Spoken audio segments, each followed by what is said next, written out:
और कृषि कानून पर अब आर पार, हनुमान बेनीवाल ने ट्वीट के जरिए बड़ा ऐलान किया है। कृषि कानूनों के मसले पर उन्होंने ट्वीट किया, केंद्र किसानों के अनुरूप निर्णय ले, अगर किसानों की बातें नहीं मानी तो गठबंधन पर पुनर्विचार करना पड़ सकता है। एनडीए में फिलहाल बेनीवाल की पार्टी आरएलपी शामिल है। बेनीवाल ने ट्वीट कर लिखा है कि गृह मंत्री अमित शाह जी देश में चल रहे किसान आंदोलन की भावना को देखते हुए हाल ही में कृषि से संबंधित लाए गए 3 बिलों को तत्काल रूप से वापस लें और स्वामीनाथन आयोग की संपूर्ण सिफारिशों को लागू करें और किसानों को दिल्ली में त्वरित वार्ता के लिए उनकी मंशा के अनुरूप उचित स्थान दिया जाए।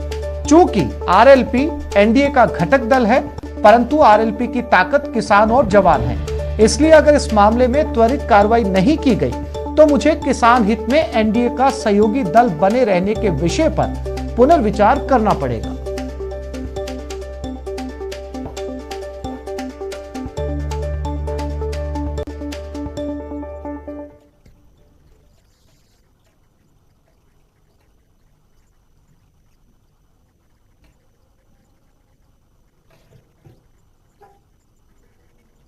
और इसी खबर पर ज्यादा जानकारी के लिए बात करते हैं हमारे संवाददाता दिनेश शर्मा के साथ। दिनेश, जिस तरीके से ट्वीट के जरिए हनुमान बेनीवाल ने ये ऐलान किया है, इस ट्वीट से जो है वो पंजाब और दिल्ली के बॉर्डर पर बैठे किसानों को भी ताकत मिलेगी, साथ ही साथ जो है वो बीजेपी के लिए मुश्किल इसलिए कहा जा सकता है कि लोग ये कह सकते हैं या विपक्षी पार्टियां ये कह सकती है कि वो अपने से जुड़े सांसदों को या एनडीए के घटक दलों को पहले कानून समझाए, फिर जाकर किसानों को समझाया जाएगा, क्योंकि उनके घटक दल तक इस कानून से सहमत नहीं है।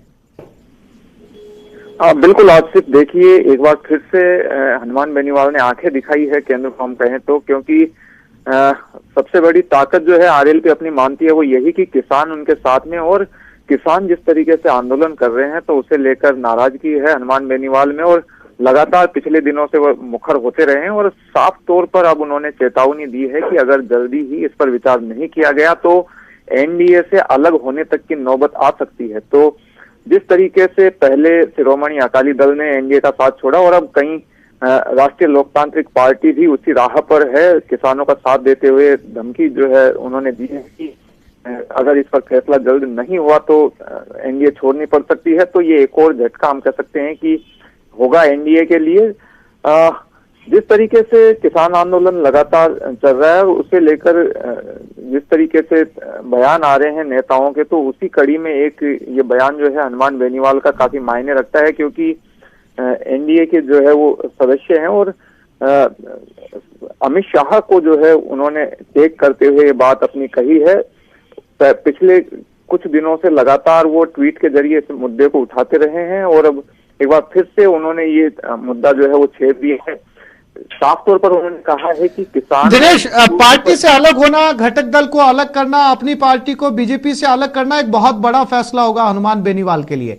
या इसे दूसरे शब्दों में कहा जाए तो किसानों के दबाव के या अपने चुनाव क्षेत्र के किसानों के दबाव के चलते एक औपचारिक रस्म पूरी की गई है इस ट्वीट के जरिए। बिल्कुल, देखिए हनुमान बेनीवाल जो है उनकी पहचान किसान नेता के तौर पर ही है और उनके पार्टी को जो राज्य में जो समर्थन मिला पिछले, चाहे वो विधानसभा चुनाव हो चाहे वो लोकसभा चुनाव हो, तो एक बड़ी ताकत वो मानते हैं कि किसान उनके साथ में है। यही वजह है कि आरएलपी का आज प्रदेश में कुछ वजूद है। अगर हनुमान बेनीवाल किसानों के विपरीत जाते हैं तो उन्हें बड़ा खामियाजा इसका उठाना पड़ सकता है। यही वजह है कि वो लगातार किसानों के पक्ष में खड़े हैं और बार बार जो है वो केंद्र सरकार पर निशाना साध रहे हैं।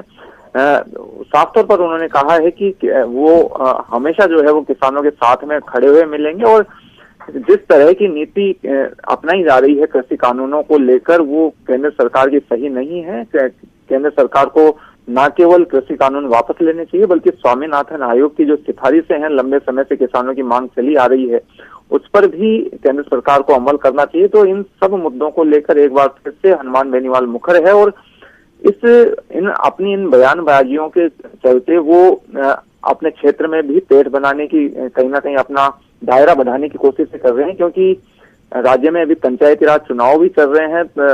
पार्टी को समर्थन की आवश्यकता भी है लोगों की।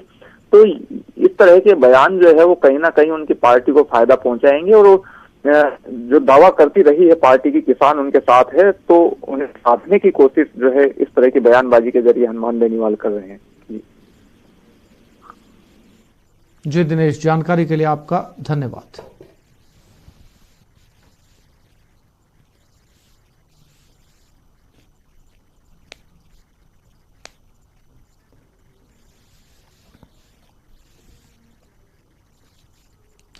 पंचायत चुनाव का तीसरा चरण कल 21 जिलों में सुबह 7:30 बजे से मतदान होगा। 57 लाख से ज्यादा मतदाता मतदान करेंगे। मताधिकार का इस्तेमाल किया जाएगा। 20,000 ईवीएम का इन चुनाव में इस्तेमाल किया जा रहा है। 40,000 कर्मचारी मतदान करवाएंगे। 7,964 मतदान केंद्र बनाए गए हैं।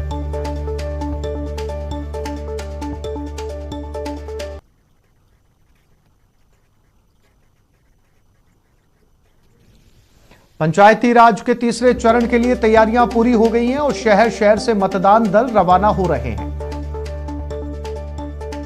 ये 6 तस्वीरें आपके टेलीविजन स्क्रीन के ऊपर बूंदी, चित्तौड़गढ़, डूंगरपुर, प्रतापगढ़, बाड़मेर, राजसमंद। यहां पर चुनाव की तैयारियां मुकम्मल तौर पर पूरी कर ली गई हैं। कल सुबह 7:30 बजे से मतदान शुरू हो जाएंगे। पोलिंग पार्टियां रवाना हो चुकी हैं। उनको ट्रेनिंग कैंप के जरिए में प्रशिक्षण देकर उन्हें बूंदी, चित्तौड़गढ़, डूंगरपुर, प्रतापगढ़, बाड़मेर और राजसमंद के लिए रवाना कर दिया गया है।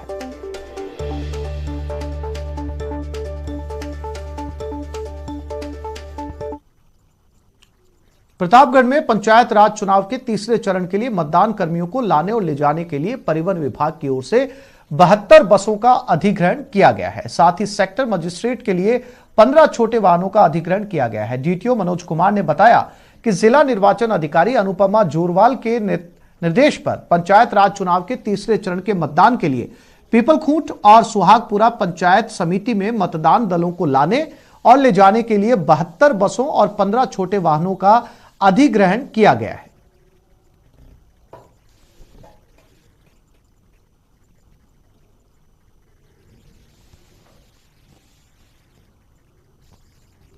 और उदयपुर में ग्रामीणों ने एक कार को पकड़ा जिसमें अवैध शराब भरी हुई थी। इस घटना का एक वीडियो सोशल मीडिया पर वायरल हो रहा है। यह वीडियो भिंडर पंचायत समिति के बांसड़ा गांव का बताया जा रहा है। आशंका जताई जा रही है कि नशे की खेप पंचायत चुनाव में वोटरों को रिझाने के लिए इस्तेमाल होनी थी, लेकिन उससे पहले ग्रामीणों ने इसे पकड़ लिया।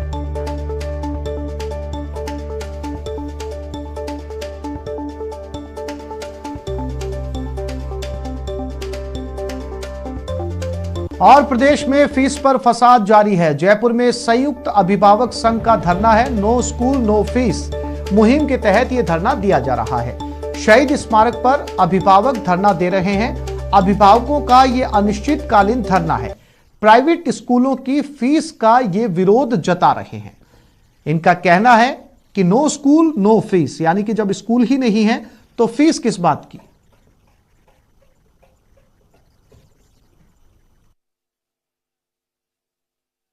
चल रहा है वो लगातार जारी है। पहले शहीद स्मारक पे स्कूल संचालक अपना विरोध प्रदर्शन कर रहे थे, तो अब एक बार फिर से अभिभावकों ने यहाँ पर आंदोलन का आगाज किया है। आज से ही संयुक्त अभिभावक संघ के बैनर तले यहाँ पर अभिभावकों ने सामूहिक धरना शुरू कर दिया है। धरने पर बैठे अभिभावकों की यही मांग है कि नो स्कूल और नो फीस, जो कि इनकी मुहिम भी है, और लगातार ये जो स्कूल संचालकों की जो मनमर्जियां रही है उसके खिलाफ आवाज उठाते रहे हैं और लगातार अपने आंदोलन को कड़ा करते आए हैं। इन्हीं से बात करते जानते हैं अरिंद अग्रवाल, जो संयुक्त अभिभावक संघ के अध्यक्ष हैं, किस तरह की मांगे हैं और किन मांगों को लेकर के आज यहाँ पर फिर से धरना। सर, हमने 12 दिन पहले सरकार को 15 सूत्रीय अपनी मांगे भेजी थी, जिसके अंदर शिक्षा का उत्थान, फीस के ऊपर जो हमारे 25% की हमारी मांग है उसके ऊपर, स्कूलों के ऊपर ट्यूशन फीस का क्लैरिटी होना। सरकार के अंदर 15 सूत्री मांगे हमने सारे उसके अंदर भेजी हुई है, और उन सबके बावजूद सरकार की तरफ से कोई भी आज भी ध्यान नहीं दिया जा रहा है। इसलिए हमें परेशान होकर स्कूल प्रशासन जिस तरीके से अभिभावकों के साथ पेश आ रहा है और फीस मांगने के लिए दबाव बना रहा है, तो मजबूरन हमें धरना प्रदर्शन के लिए मजबूर होना पड़ रहा है। किस तरह से आप देख रहे हैं हाईकोर्ट में इस मसले पर अभी तक क्या कुछ हुआ है और आगे क्या होने वाला है? हाईकोर्ट ने जो 70% ट्यूशन फीस जिसको बारंबार आज स्कूल जो है वो फीस मांगे जा रही है, नोटिसेस दिए जा रही हैं और उसमें एक बहाना ये बनाया है कि सरकार की तरफ से उन्हें यह इंश्योरेंस मिला है कि वो 70% फीस ले। वो बिल्कुल सर्वथा विधि विरुद्ध गलत है, क्योंकि उस ऑर्डर को स्टे किया जा चुका है। मैटर सब जुडिस हाई कोर्ट के अंदर सरकार ने जो भी अपना एफिडेविट पेश किया है, जो इंटरिम फीस डिसाइड की है, वो हाई कोर्ट के डायरेक्शन से डिसाइड की हुई है, जिसके ऊपर हाई कोर्ट को अभी अपना फैसला लेना है और उसमें यह तय करना है कि जो सरकार ने फीस डिसाइड की है वो सही है या गलत है। तो इस कारण से अभी मैटर सब जुडिस है और किसी भी तरह की ये जो मांग की जा रही है वो कंटेम्प्ट ऑफ कोर्ट की परिभाषा में आ रही है। कोरोना काल में जो जिस तरह के हालात उपजे हैं उससे परेशान हैं, आर्थिक रूप से अपनी जो समस्याएं हैं वो यहाँ पर सरकार के समक्ष भी रख रहे हैं और उन्हें उम्मीद है कि इस मसले का हल जरूर निकलेगा। कैमरा पर्सन अविनाश के साथ महेश दाधीच, न्यूज़ 18 जयपुर। और अब बात शहर शहर रफ्तार के कहर की, जहां सीकर में सड़क हादसे में एक की मौत हो गई। कोटा में रफ्तार ने एक शख्स की जान ले ली। 12 में संतरे से भरा एक ट्रक पलट गया।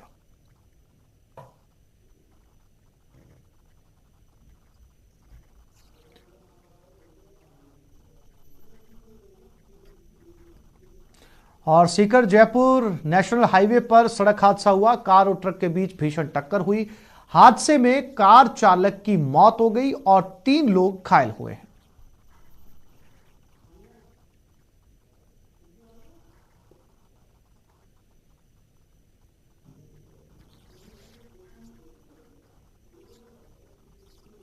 और कोटा से बड़ी खबर, कनवास थाना क्षेत्र में सड़क हादसा हुआ। हादसे में एक युवक की मौत हो गई, एक व्यक्ति घायल हुआ।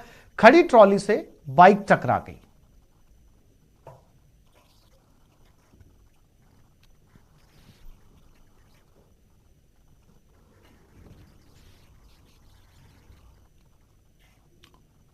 और 12 में संतरों से भरा हुआ एक ट्रक पलट गया। नेशनल हाईवे 27 पर यह हादसा हुआ। इस हादसे में कंडक्टर घायल हो गया।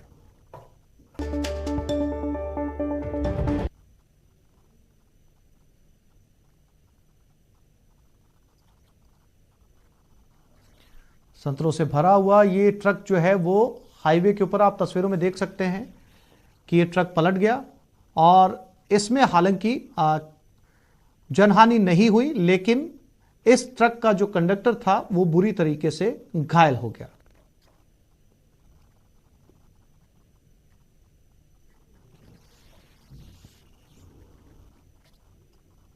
नागौर से शादी समारोह में जा रहे बाइक पर कुचामन से किशनगढ़ जाने के दौरान पर्वतसर मेगा हाईवे पर अज्ञात ट्रक ने बाइक को टक्कर मार दी।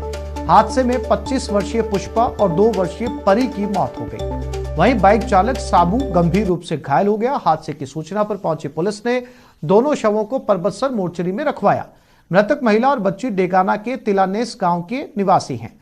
हादसे का शिकार हुआ परिवार कुचामन से किशनगढ़ एक शादी समारोह में जा रहा था।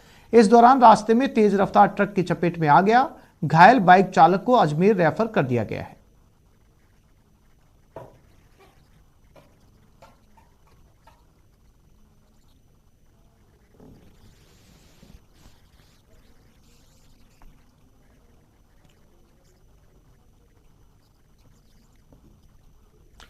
उम्र छोटी काम बड़े, कहते हैं एक जीनियस की झलक उसके बचपन में ही मिल जाती है, यानी कि पूत के पैर पालने में दिख जाते हैं। वो किसी भी फील्ड में जीनियस बन सकता है, खेल में, पढ़ाई में, आर्ट में या किसी और क्षेत्र में। वो शायद आपके आसपास हो या फिर दूर।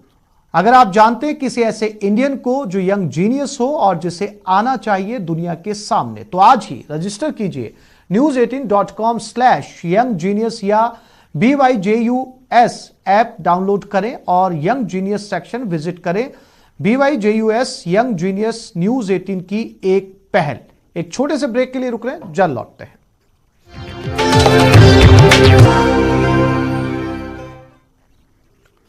वहीं दिल्ली में किसानों के बड़े विरोध के बीच पीएम ने वाराणसी में किसानों को संदेश दिया तो विपक्ष पर निशाना भी साधा। पीएम बोले, नए कानून में कुछ खामी हो सकती है, लेकिन ये किसानों को नए विकल्प भी देता है। मोदी बोले कि कल तक किसानों को छलने वाला आज किसानों को भड़का रहा है।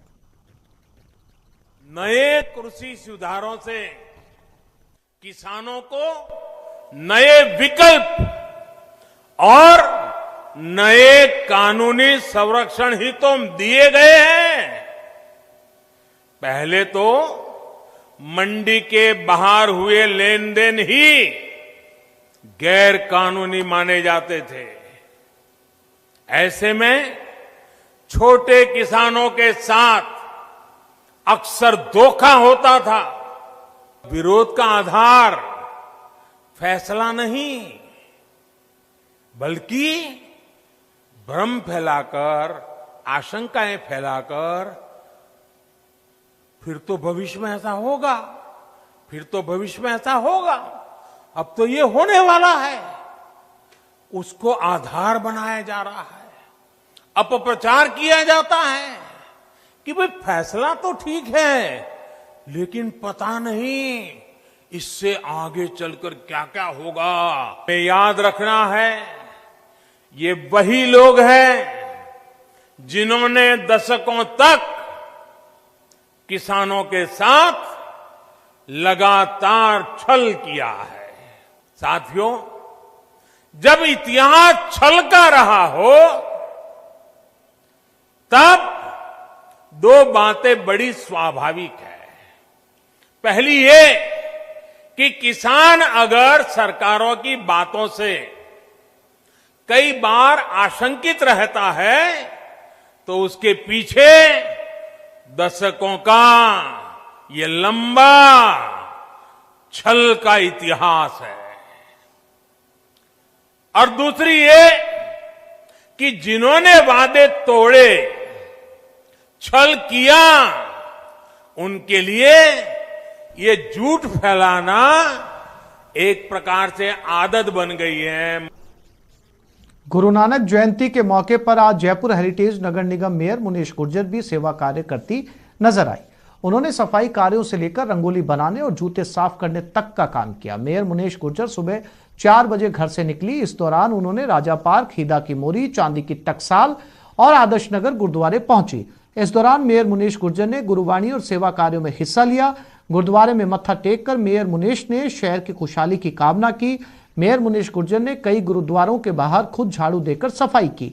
साथ ही उन्होंने सफाई कर्मियों को गुरुद्वारे के बाहर सफाई पुख्ता रखने के निर्देश भी दिए।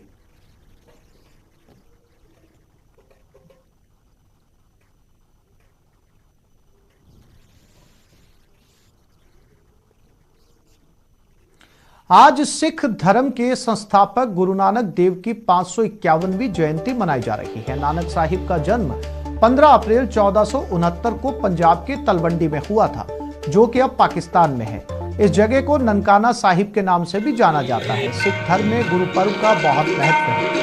हर साल कार्तिक मास की पूर्णिमा तिथि के दिन गुरु नानक जयंती मनाई जाती है। प्रकाश पर्व के दिन सभाओं में गुरु नानक देव के द्वारा दी गई शिक्षाओं के बारे में बताया जाता है और गुरु ग्रंथ साहिब का पाठ किया जाता है। मरुधरा में भी कोरोना की वजह से गुरु पर्व को सादगी से मनाया जा रहा है।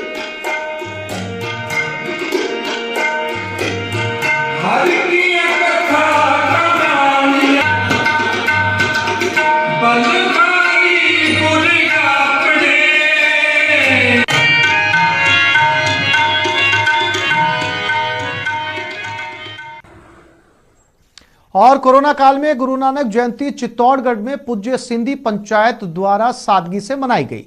शहर के प्रतापनगर क्षेत्र में कीर्तन दीवान की समाप्ति के बाद प्रसादी के पैकेट बनाकर श्रद्धालुओं को वितरित किए गए। कोरोना महामारी के चलते हर साल की तरह लगने वाला लंगर इस साल निरस्त कर दिया गया।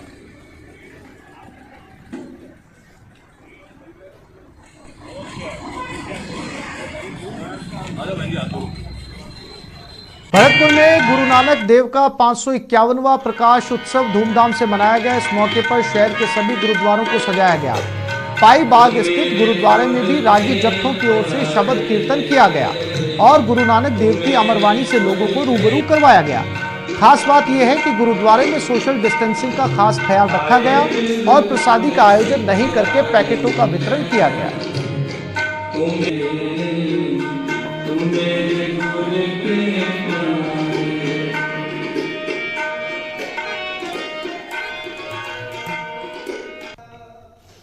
राजसमंद विधायक किरण माहेश्वरी का रविवार देर रात गुरुग्राम के मेदांता अस्पताल में निधन हो गया।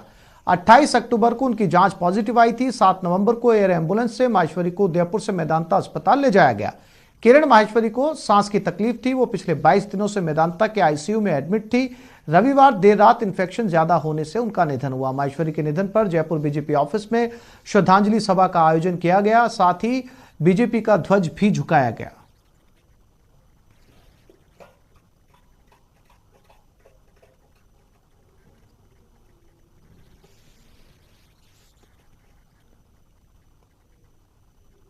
आंध्र प्रदेश के नरसापुर शहर की